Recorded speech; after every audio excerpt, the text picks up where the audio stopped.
Gold Adventure Gold just hit version 1.0 after about 9 months in early access. It's a city building tower defense game where you don't actually control your units. Instead, you bribe them with gold to do what you want. I got early access to the 1.0 version, so I'm going to break down everything you need to know before buying. The stuff that works, the stuff that doesn't, and what kind of player this is actually for. Thank you therefore to Canman for sponsoring this video, and for fully accepting my editorial independence.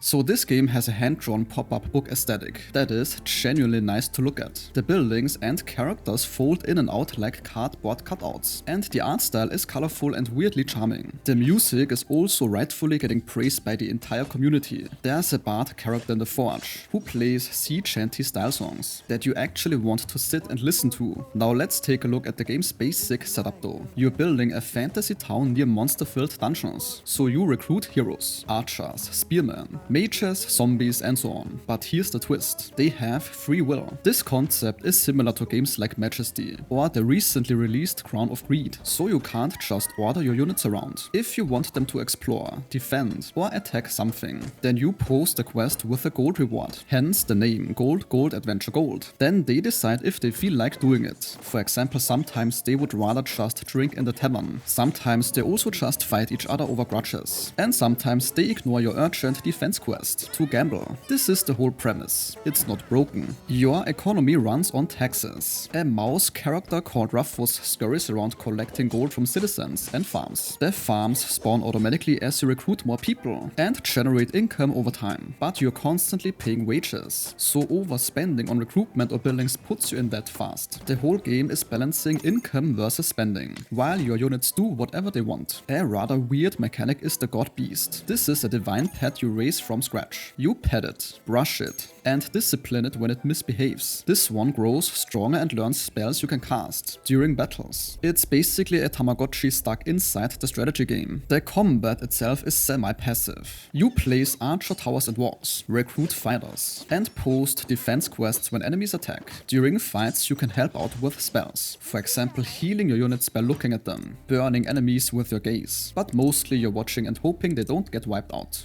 The Yandere characters are a good example of how personality matters. They are Japanese-styled fighters who get jealous if you ignore them. If you neglect them too long, then they can turn hostile and attack your own people. Their progression comes from unlocking perks with keys you earn. These can open new buildings, spells or unit classes, crypts for zombies, mage towers, monasteries. Each building recruits different units. There's also a forge for weapons, markets to boost income, and inns for morale. The actual territory expansion works by destroying border checkpoints. Each region opens more map space, resources, and usually more dungeons. Dungeons spawn monster waves at night, but contain treasure. You send expeditions to suppress them, but your heroes can die permanently. So yes, if you lose your best archer, then they're gone. You can recruit more of course, but they begin at level 1, and also of course cost gold. So what is actually new in 1.0? The biggest addition is the final conquest mode mission, where you fight a dragon boss. There's also a new Godbeast creature, new enemies,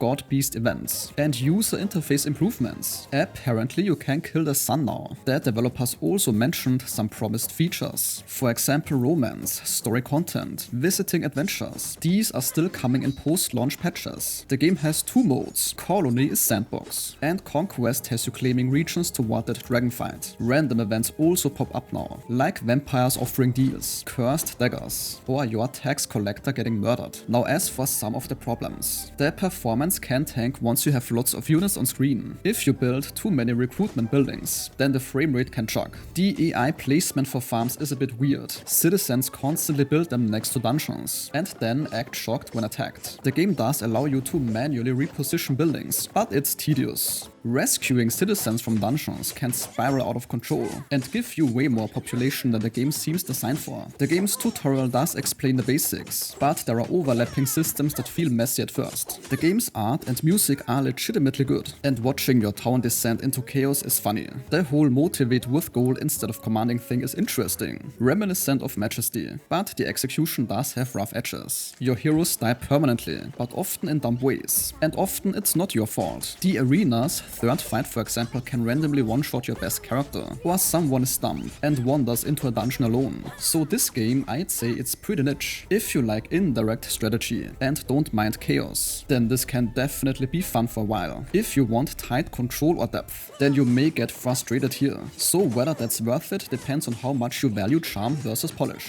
And this sentence concludes today's video. If your time was respected, a like or comment is very much appreciated.